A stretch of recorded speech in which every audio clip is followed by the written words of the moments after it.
ನಮಸ್ಕಾರ ಸ್ನೇಹಿತರೆ, ನಾವೆಲ್ಲ ಬಸ್ ಅಂದ್ರೆ ಸೇಫ್, ಆರಾಮಾಗಿ ಹೋಗಬಹುದು, ಮಲ್ಕೊಂಡ್ರೆ ಸಾಕು, ಬೆಳಗ್ಗೆ ರೀಚ್ ಆಗಿರ್ತೀವಿ ಅಂತ ಅನ್ಕೊಳ್ತೀವಿ. ಆದರೆ ಒಂದೊಂದ್ಸಲ ಕಲ್ಪನೆಗೂ ಮೀರಿದ ಘಟನೆಗಳು ಆಗ್ಬಿಡ್ತವೆ.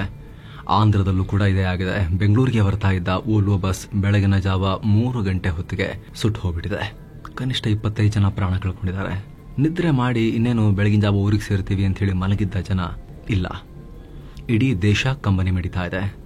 ಜಗತ್ತಿನಾದ್ಯಂತ ಸುದ್ದಿ ಆಗ್ತಾ ಇದೆ. ಸಾಕಷ್ಟು ಜನರಿಗೆ ಚಿಕಿತ್ಸೆ ಕೊಡಲಾಗ್ತಿದೆ. ಕಂಟ್ರೋಲ್ ರೂಮ್ ಸೆಟಪ್ ಮಾಡಲಾಗಿದೆ. ಏನಾಗಿದೆ ಅಂತ ನಾವು ಕ್ವಿಕ್ ಆಗಿ ಮಾಹಿತಿ ಪಡೆಯೋಣ ಈ ವರದಿಯಲ್ಲಿ. ಹೈದರಾಬಾದ್ ಬೆಂಗಳೂರು ಹೆದ್ದಾರಿಯಲ್ಲಿ ಈ ಘಟನೆಯಾಗಿದೆ. ಕಾವೇರಿ ಟ್ರಾವೆಲ್ಸ್ಗೆ ಸೇರಿದ DD01 N9490 ಅನ್ನೋ ಬಸ್ ರಾಷ್ಟ್ರೀಯ ಹೆದ್ದಾರಿಯ ಮೂಲಕ ಬೆಂಗಳೂರಿನ ಕಡೆಗೆ ಬರ್ತಾ ಇತ್ತು. ಹೈದರಾಬಾದ್ನಿಂದ ಸುಮಾರು 135 ಕಿಲೋಮೀಟರ್ ದೂರ ತನಕ ಪ್ರಯಾಣ ಮಾಡಿತ್ತು. ಈ ವೇಳೆ ಕರ್ನೂಲ್ ಜಿಲ್ಲೆಯ ಚಿನ್ನಟೇಕೂರು ಗ್ರಾಮದ ಬಳಿ ಬೆಳಗಿನ ಜಾವ 3 ಗಂಟೆ 15 ನಿಮಿಷ ಸುಮಾರು ಆಸುಪಾಸು ಈ ಘಟನೆ ಆಗೋಗಿದೆ.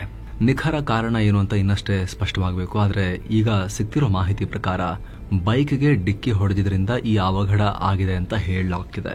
ಕರ್ನೂಲಿನ ಚಿನ್ನಟೇಕೂರಿನ ಬಳಿ ಬಸ್ ಲೈನ್ನಲ್ಲೇ ಬೈಕ್ ಕೂಡ ಹೋಗ್ತಾ ಇತ್ತು. ಈ ಟೈಮ್ನಲ್ಲಿ ಬಸ್ನ ಮುಂಭಾಗಕ್ಕೆ ಈ ಬೈಕ್ ಡಿಕ್ಕಿ ಹೊಡೆದಿದೆ. ಕೊಲಿಷನ್ ಆಗಿದೆ. ಮಳೆ ಆಗ್ತಾ ಇದ್ರಿಂದ ಬೈಕ್ ಸ್ಕಿಡ್ ಆಗ್ತಾ ಇತ್ತು. ಆದರೆ ಮಳೆ ಬರ್ತಾ ಇದ್ರು. ಶಿವಶಂಕರ್ ಅನ್ನೋ ಬೈಕ್ ಡ್ರೈವರ್ ವೇಗವಾಗಿ ಗಾಡಿ ಓಡಿಸ್ತಾ ಇದ್ದ. ಈ ವೇಳೆ ನಿಯಂತ್ರಣ ಕಳ್ಕೊಂಡು ಆತ ಬೈಕ್ ಸಮೇತ ಬಸ್ನ ಮುಂಭಾಗದ ಚಕ್ರದ ಅಡಿ ಸಿಕ್ಕಾಕೊಂಡಿದ್ದಾನೆ. ಕೆಲವೇ ಕ್ಷಣಗಳಲ್ಲಿ ಬಸ್ ಡೀಸೆಲ್ ಟ್ಯಾಂಕ್ಗೆ, ನೋಡಿ ಎಂತ ಕೋಇನ್ಸಿಡೆನ್ಸ್ ಆಗಬೇಕು ಅಂತ, ಅಪಘಾತ ಆಗಿ ಆ ಬೈಕ್ ಬಸ್ ಅಡಿಗಡೆ ನುಗ್ಗಿ ಟ್ಯಾಂಕಿಗೆ ಹೊಡೆದು ಅಲ್ಲಿ ಸ್ಪಾರ್ಕ್ ಆಗಿ ಬೆಂಕಿ ಹತ್ಕೋಬೇಕು. ಆ ಲೆವೆಲ್ಗೆ ಈ ರೀತಿ ಘಟನೆ ಆಗಿದೆ ಅಂತ ಕರ್ನೂಲು SP ಸದ್ಯಕ್ಕೆ ಆರಂಭಿಕವಾಗಿ ಒಂದು ಕ್ಲಾರಿಫಿಕೇಶನ್ ಅಥವಾ ಒಂದು ಘಟನೆ ಹೇಗಾಯಿತು ಅನ್ನೋದನ್ನ ಅನಲೈಸ್ ಮಾಡೋ ಪ್ರಯತ್ನ ಮಾಡಿದ್ದಾರೆ. ಇನ್ನು ಕೆಲ ಮೂಲಗಳು ಇದ್ರ ಬಗ್ಗೆ ಇನ್ನಷ್ಟು ಮಾಹಿತಿಯನ್ನು ಕೊಡ್ತಾ ಇದ್ದಾರೆ. ಈ ಬಸ್ ಬೈಕ್ ಕೊಲ್ಯೂಷನ್ ಆದ ತಕ್ಷಣ, ಆ ಡಿಕ್ಕಿ ಆದ ತಕ್ಷಣ ಬಸ್ ಚಾಲಕ ಬ್ರೇಕ್ ಹಾಕಿ ಬಸ್ಸನ್ನ ಹೆದ್ದಾರಿ ಪಕ್ಕಕ್ಕೆ ನಿಲ್ಲಿಸಿದ್ರು. ನಿದ್ದೆಯಲ್ಲಿದ್ದ ಸಹ ಚಾಲಕನನ್ನ ಎಚ್ಚರ ಕೂಡ ಮಾಡಿದ್ರು. ಆರಂಭದಲ್ಲಿ ಸಣ್ಣ ಬೆಂಕಿ ಅಂತ ತಿಳ್ಕೊಂಡಿದ್ರು. ಆದರೆ ಅದು ಅವ್ರಿಗೆ ಗೊತ್ತಾಗುವಷ್ಟರಲ್ಲಿ ಭಗ್ ಅಂತ ಇಡೀ ಬಸ್ಗೆ ಹತ್ಕೊಂಡು ಎಲ್ಲ ಸುಟ್ಟೋಯ್ತು. ಬೆಂಕಿಯ ತೀವ್ರತೆ ಹೆಚ್ಚಾಗ್ತಿದ್ದ ಹಾಗೆ ನಿದ್ದೆಯಲ್ಲಿದ್ದ ಪ್ರಯಾಣಿಕರನ್ನ ಎಬ್ಬಿಸಿ ಕರ್ಕೊಂಡ್ಬರೋಕೆ ಅಂತ ಹೇಳಿ ಬಸ್ ಡ್ರೈವರ್ ಪ್ರಯತ್ನ ಪಟ್ಟರು. ಆದರೆ ಅಷ್ಟೊತ್ತಿಗೆ ಡ್ರೈವರ್ ಸೀಟ್ ತನಕ ಕೂಡ ಬೆಂಕಿ ನುಗ್ಗಿ ಆಗಿತ್ತು. ಹೀಗಾಗಿ ಬಸ್ ಡ್ರೈವರ್ಗೆ ಏನೂ ಮಾಡೋಕ್ಕಾಗಲಿಲ್ಲ. ಸದ್ಯ 2 ಡ್ರೈವರ್ಗಳನ್ನ ಪೊಲೀಸರು ವಶಕ್ಕೆ ಪಡೆದಿದ್ದಾರೆ. ಡ್ರೈವರ್ಗಳು ಒಂದ್ ಕಡೆ ಈ ರೀತಿ ಗಾಬರಿ ಆಗ್ತಾ ಇದ್ರೆ, ಬಸ್ ಒಳಗಿದ್ದವರಿಗೆ ದಿಢೀರ್ ಎಚ್ಚರ ಆಗಿದೆ. ಬೆಂಕಿ ಬಿದ್ಮೇಲೆ ಎಚ್ಚರ ಆಗಿ ಆಗುತ್ತಲ್ಲ. ಬಸ್ಗೆ ಬೆಂಕಿ ಬಿದ್ದ ತಕ್ಷಣ AC ಬಸ್ನ ಕಿಟಕಿ ಗಾಜು ಒಡೆದು 12 ಪ್ರಯಾಣಿಕರು ಹೊರಗೆ ಹಾರುವಲ್ಲಿ ಯಶಸ್ವಿಯಾಗಿದ್ದಾರೆ. ಆದರೆ ಬಸ್ನಲ್ಲಿ 44 ಜನ ಪ್ರಯಾಣ ಮಾಡ್ತಾ ಇದ್ರು. ಎಲ್ರಿಗೂ ಸಾಧ್ಯ ಆಗಿಲ್ಲ. ವಯಸ್ಸಾದವರಿಗೆ, ಮಕ್ಕಳಿಗೆ, ಮಹಿಳೆಯರಿಗೆ ಆ ಕ್ಷಣಕ್ಕೆ ಅದೆಲ್ಲವನ್ನ ಮಾಡಿ ಹೊರಗೆ ಬರೋಕೆ ಆಗಲಿಲ್ಲ. AC ಬಸ್ ಆದ ಕಾರಣ ಎಲ್ಲ ಕಿಟಕಿಗಳು ಕ್ಲೋಸ್ಡ್ ಇದ್ವು. ಎಮರ್ಜೆನ್ಸಿ ಎಕ್ಸಿಟ್ ನಲ್ಲಿದ್ದ ಕೆಲವರು ಡೋರ್ ತೆಗೆದು ಪ್ರಾಣ ಉಳಿಸ್ಕೊಂಡ್ರೆ, ಬಸ್ನ ಹಿಂದೆ ಇದ್ದವರಿಗೆ ಅದು ನರಕ ಆಗೋಯ್ತು ಆ ಜಾಗ. ಹೀಗಾಗಿ ಬಸ್ ಧಗಧಗಿಸಿ ಹೊತ್ತಿ ಉರಿದು ಹೋಯ್ತು ಅಂತ ಅಧಿಕಾರಿಗಳು ಹೇಳಿದ್ದಾರೆ. ಇನ್ನು ಕೆಲ ಮೂಲಗಳ ಪ್ರಕಾರ ಇದಕ್ಕೆ ರಸ್ತೆ ಮಧ್ಯೆ ಇದ್ದ ಕಲ್ವರ್ಟ್ ಕಾರಣ ಅಂತ ಹೇಳಲಾಗ್ತಿದೆ. ಬಸ್ ಬೈಕ್ಗೆ ಗುದ್ದಿದ ತಕ್ಷಣ ರಸ್ತೆಯ ಮಧ್ಯದಲ್ಲಿದ್ದ ಕಲ್ವರ್ಟ್ನ ಅಂಚಿಗೆ ಡಿಕ್ಕಿ ಆಯಿತು. ಕಲ್ವರ್ಟ್ಗೆ ಡಿಕ್ಕಿ ಆದ ತಕ್ಷಣ ಕಲ್ವರ್ಟ್ನಲ್ಲಿದ್ದ ಒಂದು ರೇಲಿಂಗ್ ಡೀಸೆಲ್ ಟ್ಯಾಂಕ್ಗೆ ಬಡಿದು ಈ ಘರ್ಷಣೆಯಿಂದ ಡೀಸೆಲ್ ಹೊರಗೆ ಬಂತು. ಆಗ ಸ್ಪಾರ್ಕ್ ಆಗಿ ಇಡೀ ಬಸ್ಗೆ ಬೆಂಕಿ ಹತ್ಕೊಳ್ತು ಅಂತ ಇನ್ನೊಂದಷ್ಟು ಅಧಿಕಾರಿಗಳು ಹೇಳಿದ್ದಾರೆ. ವಿಚಾರ ಸ್ಪ್ರೆಡ್ ಆಗ್ತಿದ್ದ ಹಾಗೆ ಪೊಲೀಸರು ಮತ್ತು ಅಗ್ನಿಶಾಮಕ ಸಿಬ್ಬಂದಿ ಸ್ಥಳಕ್ಕೆ ದೌಡಾಯಿಸಿದ್ರು. ಆಗ ಮಳೆ ಕೂಡ ಬರ್ತಾ ಇತ್ತು ಸ್ವಲ್ಪ. ಆದರೆ ಆ ತಿಳಿ ಮಳೆಗೆ ಈ ರಾಕ್ಷಸ ಬೆಂಕಿಯನ್ನ ನಂದಿಸುವಷ್ಟು ಶಕ್ತಿ ಇರಲಿಲ್ಲ. ಅಷ್ಟು ಜೋರಾಗಿ ಬರ್ತಾ ಇರಲಿಲ್ಲ. ಅಟ್ಲೀಸ್ಟ್ ಜೋರಾಗಿ ಹೆವಿ ರೇನ್ಸ್ ಅಂದ್ರೂ ಕೂಡ ಒಂಚೂರಾದ್ರೂ ಹೆಲ್ಪ್ ಆಗ್ತಿತ್ತೇನೋ. ಇವರ ಗ್ರಹಚಾರಕ್ಕೆ ಅದು ಕೂಡ ಇರಲಿಲ್ಲ. ಸಣ್ಣ ಮಳೆ ಬರ್ತಾ ಇತ್ತು. ಆದರೆ ಆ ಡೀಸೆಲ್ ಟ್ಯಾಂಕ್ನಲ್ಲಿದ್ದ ಅಷ್ಟೊಂದು 10 ಲೀಟರ್ ಡೀಸೆಲ್ ಬೆಂಕಿ ಆವರಿಸಿಕೊಂಡು ಬಸ್ಸನ್ನ ಸುಟ್ಟು ಹಾಕೋಕೆ ಅಷ್ಟು ಸಾಕಾಯ್ತು. ಹೀಗಾಗಿ ಕನಿಷ್ಠ 25 ಜನರ ಜೀವ ಹೋಗಿದೆ. ಇವರೆಲ್ಲ ಹೈದರಾಬಾದ್ ಮೂಲದವರು ಅಂತ ಗೊತ್ತಾಗ್ತಾ ಇದೆ. ವೇಮೂರಿ ಕಾವೇರಿ ಟ್ರಾವೆಲ್ಸ್ ಎಲ್ಲ ಪ್ರಯಾಣಿಕರ ಮಾಹಿತಿಯನ್ನ ಕೂಡ ರಿಲೀಸ್ ಮಾಡಿದೆ. ಪ್ರಯಾಣಿಕರ ಕುಟುಂಬಸ್ಥರಿಗೆ ಈ ಅಪಘಾತದ ಮಾಹಿತಿಯನ್ನ ಕೂಡ ಕೊಡಲಾಗಿದೆ. ಅಪಘಾತ ಎಷ್ಟು ಭೀಕರ ಅಂದ್ರೆ ತುಂಬಾ ಜನರನ್ನ ಕಂಡುಹಿಡಿಯೋಕೆ ಆಗ್ತಾ ಇಲ್ಲ. DNA ಪರೀಕ್ಷೆ ಮಾಡಿ ಅವರ ಕುಟುಂಬಸ್ಥರಿಗೆ ಹಸ್ತಾಂತರ ಮಾಡಬೇಕೆನ್ನೋ ಆ ರೀತಿ ಪರಿಸ್ಥಿತಿ ಇದೆ.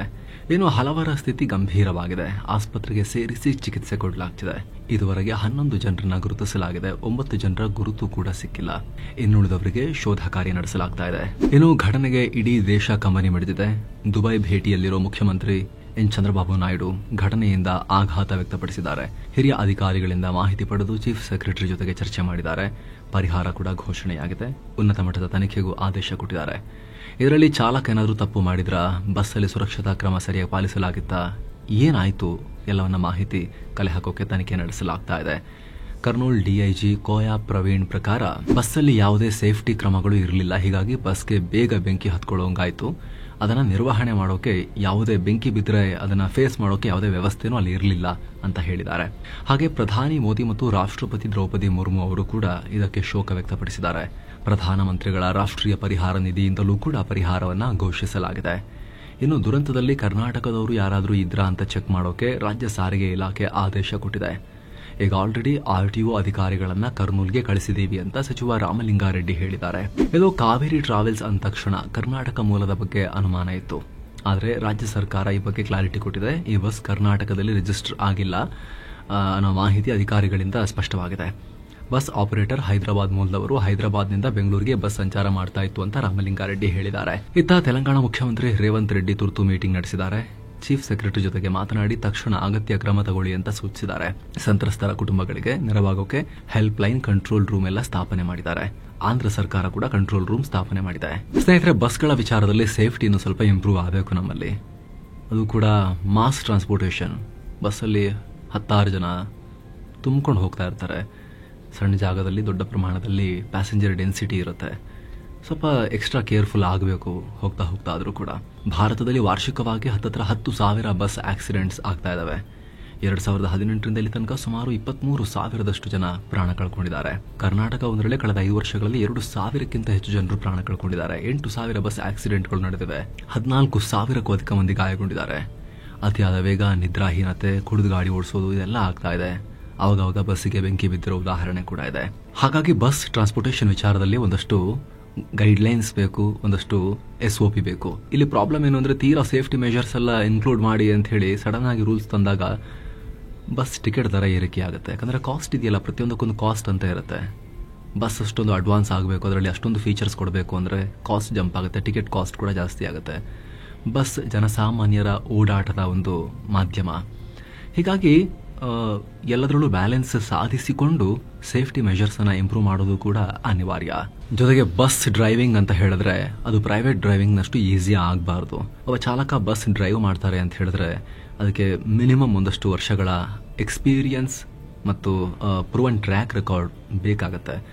ಜೊತೆಗೆ ಈ ನೈಟ್ ಜರ್ನಿ ಬಸ್ಗಳಲ್ಲಿ ಒಬ್ಬ ಬಸ್ ಡ್ರೈವರ್ ಜೊತೆಗೆ ಇನ್ನೊಬ್ರು ಅಷ್ಟೇ ನುರಿತ ಇನ್ನೊಬ್ರು ಡ್ರೈವರ್ ಕೂಡ ಇರೋದು ಅನಿವಾರ್ಯ.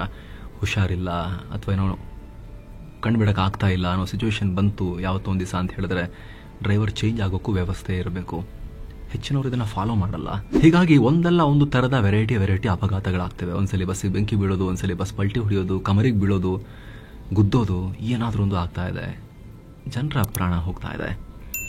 ಹೀಗಾಗಿ ಬಸ್ ಆಪರೇಷನ್ಸ್ ಮತ್ತು ಬಸ್ ಟ್ರಾನ್ಸ್ಪೋರ್ಟೇಷನ್ಗೆ ಸಂಬಂಧಪಟ್ಟಂತೆ ಮಾಸ್ ಟ್ರಾನ್ಸ್ಪೋರ್ಟೇಷನ್ ಮೆಥಡ್ ಆಗಿರೋದ್ರಿಂದ ಒಂದಷ್ಟು ಗೈಡ್ಲೈನ್ಸ್, ಒಂದಷ್ಟು SOP ಸ್ಟ್ಯಾಂಡರ್ಡ್ ಆಪರೇಷನಲ್ ಪ್ರೊಸೀಜರ್ಸ್ ಇವೆಲ್ಲವನ್ನ ಜಾರಿಗೊಳಿಸೋದು ಹಾಗೂ ಬೇಸಿಕ್ ಸೇಫ್ಟಿ ಫೀಚರ್ಸ್ ಅನ್ನ ಇನ್ಕ್ಲೂಡ್ ಮಾಡೋದು ಈ ಸಮಯದ ಅನಿವಾರ್ಯತೆ. ಈ ಘಟನೆಗೆ ಸಂಬಂಧಪಟ್ಟಂತೆ ಏನೇ ಅಪ್ಡೇಟ್ ಬಂದರೂ ಕೂಡ ನಿಮಗೆ ನಾವು ತಲುಪಿಸ್ತಾ ಇರುವಂತಹ ಪ್ರಯತ್ನವನ್ನ ಮಾಡ್ತೀವಿ. ನಮಸ್ತೆ.